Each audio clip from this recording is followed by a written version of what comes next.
Hello guys, আসসালামু আলাইকুম। আপনাদেরকে আজকে আমি আমের জুস বানিয়ে দেখাবো। দেখেন, এখানে আমি অনেকগুলো আম নিছি। এখন আমাকে এই আমগুলো কাটতে হেল্প করবে আমার হাজব্যান্ড। অনেক সুন্দর করে দেখেন ছুরিতে আমগুলো কাটতেছে। আসলে আমগুলো দেখতে খুবই ভালো লাগে, কারণ এই আমের সিজনে যদি আমরা এই গরমের মধ্যে যদি কাঁচা আমের জুসই না খাই তাহলে কি হয় বলেন? আর এক গ্লাস আমের জুস যদি গরমের মধ্যে দুপুরে খাওয়া যায় তাহলে মনটা একদম ভরে যায়।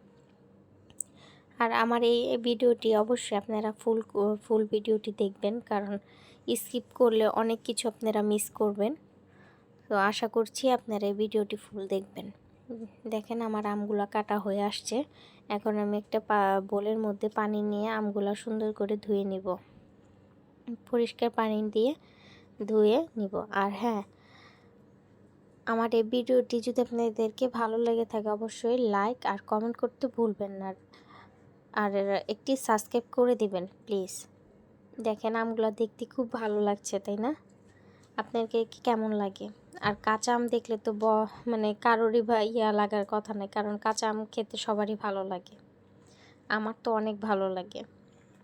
এখন আমি সুন্দর করে পরিষ্কার করে আমি ধুয়ে নিচ্ছি। এখন ভোল থেকে উঠিয়ে ফেলবো, ভালো একটা প্লেটে উঠিয়ে তারপর আমি কিছু পুদিনা পাতা নিব। তো এখানে যেগুলো আমি নিব সবগুলো আপনাদেরকে দেখাবো কি কি আমি দিব। আমের শরবত বানাতে আমাদের কি কি লাগে সবগুলো উপকরণ আপনাদেরকে দেখাবো। আমগুলো আমার ধুয়ে হয়ে গিয়েছে, তো এখন আমি এগুলো একটা প্লেটে উঠিয়ে নিচ্ছি। এখন এখানে পুদিনা পাতা নেওয়া হয়েছে, পুদিনা পাতাগুলো ভালো করে পানি দিয়ে ধুয়ে নিব। আর পুদিনা পাতাগুলো দেখতে খুব ভালো লাগছে, আর পুদিনা পাতার ঘ্রাণ তো বলা লাগে না। এখন ব্লেন্ডারে আমি কাঁচামরিচ নিয়েছি, এখানে আমগুলো দিয়ে দিলাম। আমগুলো দেখে আমার এখনও জিহ্বা পানি চলে আসছে। এখানে অল্প করে মানে আমি কিছু আম দিয়ে দিছি। এখন দিব আমি পুদিনা পাতা দিয়ে দিব। দেখেন, হ্যাঁ, আর আমগুলো অবশ্যই আমাকে বানাতে হেল্প করছে কিন্তু আমার হাজব্যান্ডে। আমি বলছি আমি বানাবো, কিন্তু না, আমাকে হেল্প করছে আমার হাজব্যান্ড। তো এখানে পরিমাণ মতো লবণ দিয়ে দিলাম, তারপর বিট লবণ দিয়ে দিচ্ছি। আপনাদের পরিমাণ মতো, আপনাদের যে যেরকম খান সে পরিমাণ মতনই দিবেন। এখানে আমি একটু জিরা ফাঁকিও দিয়ে দিছি। তারপর এখানে চিনি দিলাম। আপনারা কীরকমই চিনির পরিমাণটা আপনারা খেতে চান সেরকমই দিবেন, আপনাদের পছন্দ মতন দিয়ে। আমার কিছু পরিমাণ, আমরা একটু মিষ্টি খেতে ভালোবাসি, কারণ আমরা তো টক খেতে পারি না। তো এখানে দিছে এই পরিমাণ মতো চিনি যে হয়েছে, মানে এত মিষ্টিও না এত টকও না। পানি দিয়ে দিলাম, এখন আমাদের জুসটা হয়ে যাবে।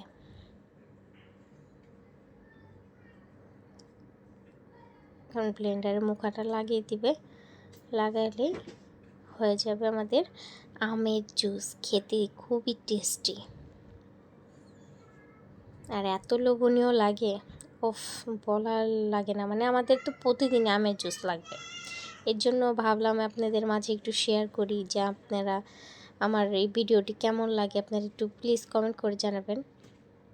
আর হ্যাঁ, আপনাদের যদি অবশ্যই আমার এই ভিডিওটি ভালো লেগে থাকে কমেন্ট করে জানাবেন। আপনারা যদি অন্য আরও ভালো অনেক কিছু অন্য রেসিপি চান অবশ্যই আমাকে কমেন্ট করবেন। ইনশাল্লাহ চেষ্টা করব আপনাদের মাঝে তুলে ধরার। দেখেন কি সুন্দর। কি আপনারা খাবেন? আসেন, আমার বাসায় চলে আসেন, আপনাদেরকে খাওয়াবো। Tata, bye bye, see you.